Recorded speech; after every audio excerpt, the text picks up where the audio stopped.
Wowen sitter der, og så peker den på en helt vanlig stol. Fikk ikke se Rune den da. Husker faren min var veldig grei sånn da, når Rune ble født. Ja. Maria, så flink du er.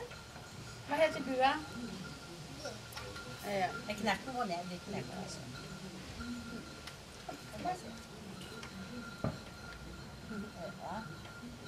Hva skal komme her om dagen, bare. Hva heter du?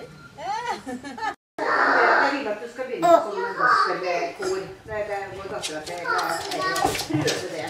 Nei, det handler ikke lyst til å elske å synge og ha så flott stemme. At jeg kan ikke gjøre det for min del, bare prøve.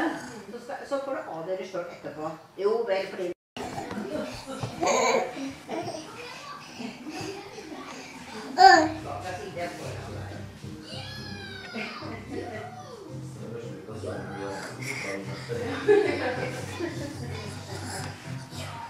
Ah!